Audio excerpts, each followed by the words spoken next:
Dalam nama Bapa dan Putra dan Roh Kudus, amin. Umat Allah yang terkasih, hari ini 9 Mei 2022, hari Senin.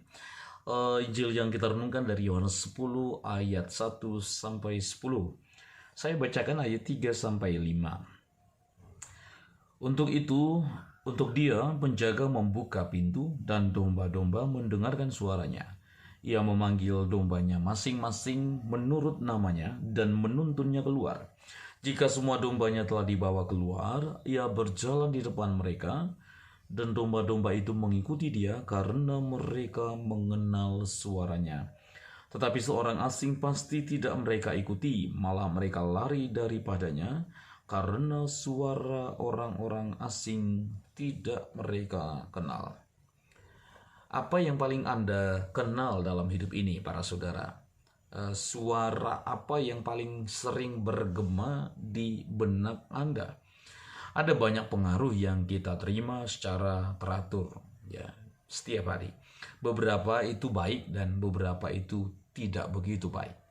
Seringkali kita dapat membujuk diri kita sendiri untuk percaya bahwa banyak suara atau pengaruh yang kita temui setiap hari, ya, tidak mempengaruhi kita. Kita bisa menguatkan diri kita bahwa ada banyak suara setiap hari yang bisa kita saring mana yang akan kita terima dan mana yang tidak kita terima. Tetapi kenyataannya adalah bahwa kita ini banyak sekali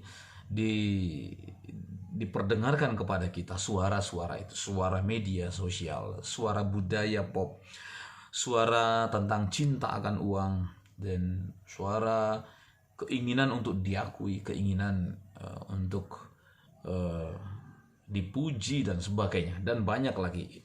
Ini adalah pengaruh yang kuat, dan apakah kita mau percaya atau tidak itu mempengaruhi Anda dan kita semua. Injil hari ini memberi kita wawasan tentang pergumulan. Pergumulan itu berarti soal di dalam hatiku. Pergumulan itu soal internal. Karena rupanya dikontraskanlah suara gembala dengan suara orang asing, suara yang bukan gembala. Dan ternyata domba-domba itu mudah untuk diajar dan mudah untuk dikondisikan atau diarahkan. Mereka mempelajari suara gembala mereka karena sudah menjadi praktik umum bagi para gembala untuk berbicara secara teratur dengan domba-domba mereka.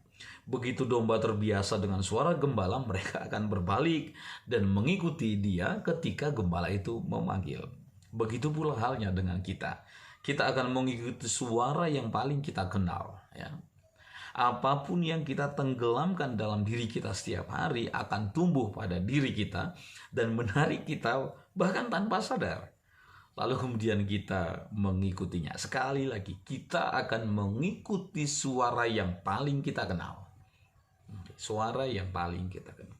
Ini lalu menimbulkan pertanyaan, apa yang paling Anda kenal? Atau suara apa yang paling Anda kenal? Idealnya kita menghabiskan cukup waktu bersama dengan firman Tuhan, dengan sabda Tuhan, mempelajari bahasanya, mempelajari nadanya, mempelajari suaranya.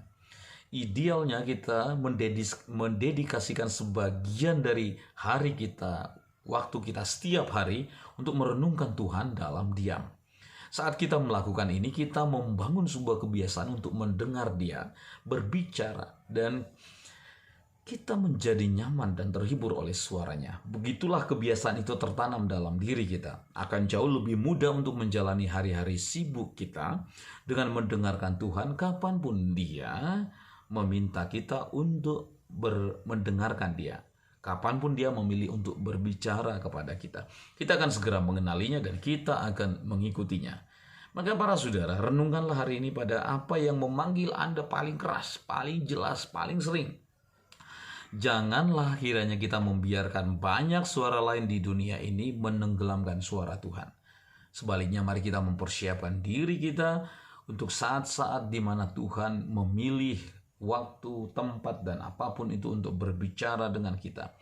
Dan ketika Tuhan berbicara, biarkanlah suara itu menangkap, menyita, memboroskan waktu Anda, perhatian Anda, sehingga Anda bisa menikmati suaranya, supaya kemudian Anda lalu mengikuti Dia. Oke, jadi menarik sekali bahwa kita mendengarkan suaranya, sesudah itu lalu kita mengikuti dia. Maka doa kita adalah supaya kita meminta Tuhan membantu kita, menolong kita untuk mengenal dan mencintai suara lembutnya sepanjang hidup kita sehari-hari. Tuhan memberkati Bapa dan Putra dan Roh Kudus. Amin.